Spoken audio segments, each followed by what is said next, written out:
I jump into the lake. I sink deeper and deeper. At first I could see the moonlight shining at the surface of the lake, but after a while it's dark on all sides. Little specks of light are slowly coming to my view. A sea of stars. I can't help mumbling to myself. As I sink deeper, the specks of light grow into pointed, sharp, fluorescent crystals. Their green hues illuminates the bottom of the lake. 3, 2, 1. My feet hit the lake bed. I bend my knees a little to lessen the impact from my free fall to the bottom of the lake. With each step I take forward, I feel small pieces of crystal shattering underneath my steel boots. The crystals littering my path grow in size as I get closer to the site of an old excavation operation. I press my comms button. Chloe, I'm entering the ventilation shaft. I'll disconnect my oxygen cord in 3, 2, 1. I pull out the cord. A few bubbles of oxygen leave the cord before Chloe can stop the flow of oxygen. I look at them as they move upwards and finally escape the green hue of the crystals and enter the endless dark above. Understood. Your suit's oxygen reserve will last about 2 hours. Please be safe. I turn on the torches fitted to my suit and enter the shaft. The shaft is barely standing. Seeing the cracks in the walls makes me want to run for my life, but then I need to get this job done. This job alone can reset my life. Chloe's too. I've got to get this done. The decaying walls of the shaft get closer and closer to each other. It's as if, over the years of decay and neglect, they have mutated into a vengeful spirit that enjoys squeezing and suffocating its prey. First, I went from walking on my 2 feet to walking on all 4s, and now I have to crawl. Could this be a monster that enjoys humiliating its prey before feasting on their flesh? What am I thinking? It's just a ventilation shaft. It's just a tunnel dug through earth. There is no way it could be alive. Yeah, it's just a tunnel. Just a tunnel. I'm a scientist, so I'm not scared at all. You hear that tunnel? You're just a lifeless empty space. Don't get any ideas. As I busy myself with empty reassurances, my torches finally shine light on a rusty piece of metal at the end of the shaft. I crawl my way to the end of the shaft and punch the rusted grid. It breaks into pieces and falls to the ground. I stick my head out of the shaft and check the caverns forming the excavation site. It is quiet, eerily so, and as far as my torches illuminate, it seems to be safe. I crawl out of the monster that enjoys humiliating its prey. Shaft, I mean, an empty, lifeless shaft. The cavern I land onto is more spacious and visibly in better condition than the monster. Chloe, I made it inside the site. Where is the administrator's office? I wait for her to give me directions, and wait and wait. I stand there like a statue pretending to be a lonely little piece of rock who used to be a part of these walls, but then after the site got flooded, it was torn out of the wall. No, the wall cracked and the little thing was let go. It fell somewhere in the middle of this dark cavern filled with cold water, which may or may not be home to aquatic beasts who prey on broke scientists who are forced to work gigs to pay off their debts. Damn this imaginative mind of mine! Chloe! Chloe, don't leave me hanging down here! Give me directions! No answer. Did her battery run out again, or is the comms out of range? Either way, there is nothing I could do from here. A shrill beep interrupts my panic-stricken thoughts, reminding me that now I have less than an hour to make my way out of here. Okay, let's calm down. This place is large enough that there is bound to be signs telling me where everything is. Step 1, look for signs. I look around hoping to find anything that would offer a hint as to where my destination may be, but alas, this job is as far from a walk in the park as one possibly can get. Based on the position of the ventilation monster and the old map I'd seen of the site, I take the route on my right and step by step move deeper into the cold, dark embrace of these caverns. I wish that some way, somehow, that I could save every one of us. Surrounded on all sides by hopefully lifeless walls of an unfamiliar cavern, part of a flooded underground excavation site, I almost can't help singing to calm my nerves. I just hope my singing doesn't convince the site it is probably time to collapse. But the truth is that I'm only one girl. Life's truly absurd. I'm a robotics engineer, not an adventurer out of a fantasy novel. I'm supposed to spend my life in a lab coding or engineering a new body for Chloe. But well, I guess this is for Chloe's sake too. Maybe if I keep believing, my dreams will come to life. Come to life. Chloe's my creation. She's my child. My kid. She's all I have in this world. I'll walk these caverns until the heat death of the universe if it means I can give her a better life. Oh, that might be it. As I sing the last of the lines of a song I once heard one of my colleagues sing in the lab, my eyes fall on a rusted piece of metal barely holding onto the wall beside an entrance to a spacious room. Adam Fee. Huh. I was never any good at the Scrabble, but I can't see this being anything other than administrative offices. But then, I was never any good at the Scrabble. I enter the room. 3 metal desks are neatly put at each side of the room. A massive bulletin board stands beside the desk in front of me, and a small safe sits beneath it. Could something actually have gone smoothly? Could that safe be the one I'm looking for? A shrill beep. I don't even have to check the suit's monitor to know I only have 20 minutes worth of oxygen left, and since I'm going to be legging it out of here, it would probably last less than 20 minutes. Calm down, Klara. Take a deep breath, and only one. We don't have much air left. Can't say that made me feel much better, but whether that safe is the one I'm looking for or not, it is the only one I'm going to be able to open with the time I have left. I move closer to the safe, take out the corrosive gel, and the safe is open. And it's empty. This is not good at all. Maybe I should just tear my suit apart and die down here. Sorry, Chloe. I think you're gonna have to fend for yourself from now on. Mama doesn't feel like making the trip back. This is Chloe coming in. Chloe! I had to dismantle the car for parts to extend the range of my transmission device. You have approximately 17 minutes to make it back up. I suggest using the main entrance. Please be careful as it is likely to cause a collapse of the facility. From your current location, take the path to your left and walk straight to the entrance. Chloe, how could I ever think of abandoning you? Just you wait, Chloe. Mama will be there before you can say croissant. I start running towards the entrance, but it feels more like jogging. I really should have worked out more. I move through the lifeless tunnels as fast as I possibly can. Walking through a place where once many people spent their lives working, eating, laughing, maybe even falling in love. It's shocking to see it in such a state.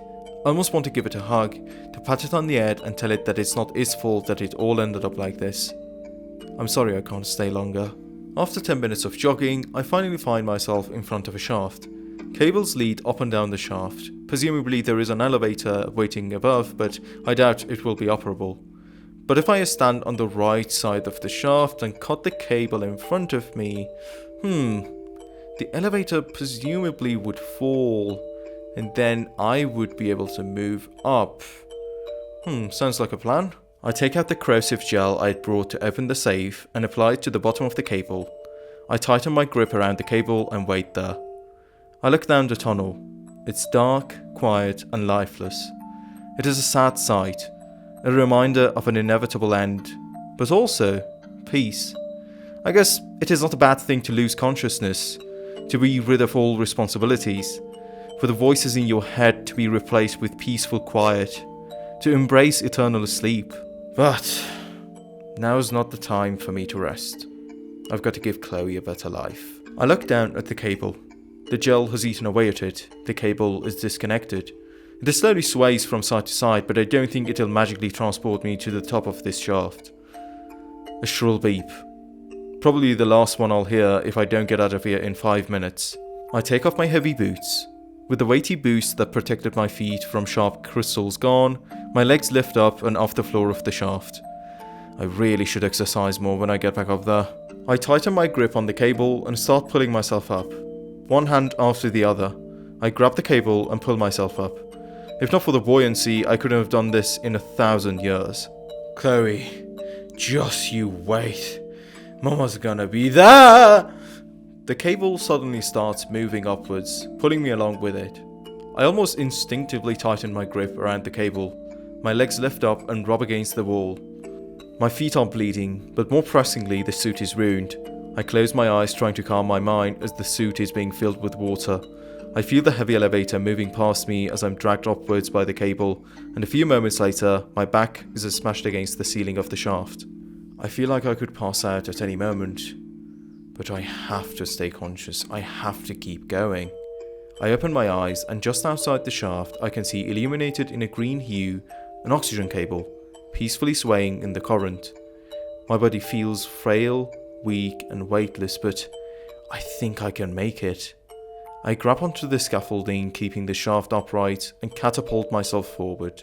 As I make it out of the shaft, covered in the green hue of the sharp pointed crystals littering the lake bed, I grab the cable in front of me with all the energy I can muster and press my comms button. I scream in the water. Hopefully Chloe will interpret that as "move this bloody cable." The cable starts to move and I slowly gain momentum.